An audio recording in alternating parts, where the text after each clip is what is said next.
Kubi, it's great to always speak to you. I want to get, Hello, Wole. first of all, a perspective on the, maybe we should start with the Naira. And clearly we've seen some strength there over the last few sessions. What was the picture like today? I do know that the central bank sold $200 million at its auction. Yes, well, the central bank sold $200 million again today. They had done $200 million on Monday, and the rate, they've maintained the same rate for the past 3 weeks, which is 6 sessions in a row. Rate was, stop rate was 155.8.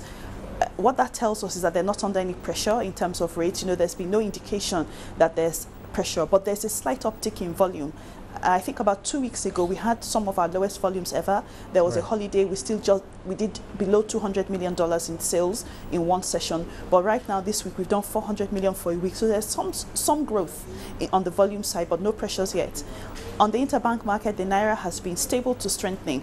I'd say it's range bound around 158.30, 158.20. It closed at 158.20 today, but it went as high as 158.45 yesterday.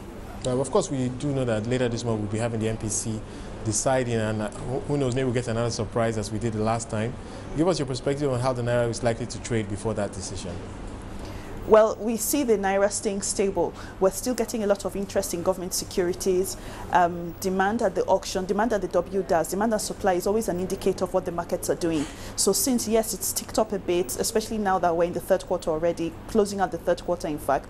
So it's ticked up, but not to alarming levels. So we see the Naira staying pretty stable. Reserves, if you look at the reserves numbers, we hit our highest reserves, I think, in 25 months. So the central bank is very confident that they can defend the currency. They've not been under any pressure. There are a lot of controls around the oil business. So generally, we see stability for the Naira in the weeks ahead. Yeah, but I think one thing one market watcher did, the point that he made was that clearly one of the things that is giving the Naira a boost right now is the fact that we're seeing so much flows into our bond market from foreign investors. And that flow is likely to wane as we move closer to the October 1, when Nigeria would be, or rather those Nigerian bonds will be effectively in the JP Morgan index. Your thoughts on what could happen after that? Well, that's actually a point, Wole, but earlier in the year, we did see some reversal of the flows. It did have a bit of an effect on the Naira, but generally it's been all right. Again, from the central bank, they tell us that they keep a close eye on the amount of flows in the system. I mean, you ask them and they tell you, oh, we think this is the amount of foreign investments we've had. So they kind of prepare for it. We get the impression from them that it's something they're prepared for. It's something they keep an eye on, and they'll have an idea. Once those flows start reversing, they'll have an idea that the money is going up. But yes, that may put some pressure on the Naira. That may lead to additional weakness, but we'll need to find out. I would think that being with the JP Morgan index, investors should be taking a longer term view of the country and of the currency. So it's not something that should go out this year. It's not something that should be imminent. Even if those flows reverse, it shouldn't happen that quickly. All right, let's move on to the fixed income space. Maybe starting with the money market. I'm hearing that the market is awash with liquidity. Yes, we've come down from historic highs to historic lows. Indeed. Well, not quite historic lows, but we're at about 11.5%, and we think the rates are going to be soft till the end of this week. Government has released further funds. Government does a lot of spending. We're still in the allocation cycle. I think some funds came in today. So we see the market staying between 10 and 11. Very liquid. We started the week liquid. We think we're going to end it just as liquid. Of course, over the rest of this month, we would have inflation numbers for August. We would have the MPC decision. What do you think all this would mean for bonds? I mean, I'm just trying to get a perspective, your broad perspective on how the bond market is likely to trade up to that MPC decision. Okay, Wole. We've seen bond yields. So far, bond yields have significantly declined.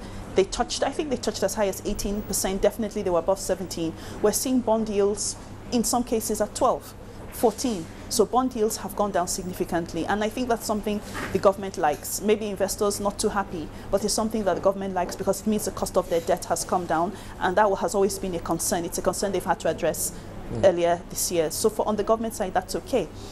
For the treasury bills, sorry, Wole? Yeah, go ahead. On the treasury bills side, we've seen the same thing. Yields are down across all tenors. There's an auction today. The results went out before I came on air, but we expect them to come down compared to what we have last time. So we'll be looking between 12 and 13, maybe the low 13s for 91 days. For 182 days, maybe between 13 and 14, and 364 days about the same, but certainly not at the highs we had earlier. Now, I think it's very important to clarify that only 3 bonds, at least that's what I'm hearing, would be included in this JP Morgan index. So Yes. for the rest of the bonds that are out there in the secondary market, can you give us a sense of how they've reacted? Because we know that most of the demand has been in those three bonds. That's the 2017, 2019, and 2021 federal government bonds. Well, there's always been demand for the bond market. Yes, you're right. But the other bonds have taken a cue from the three benchmark ones you're talking about. All the prices are up, all the yields are down across the curve, right from the 2013 and 14 maturities right down to 2030.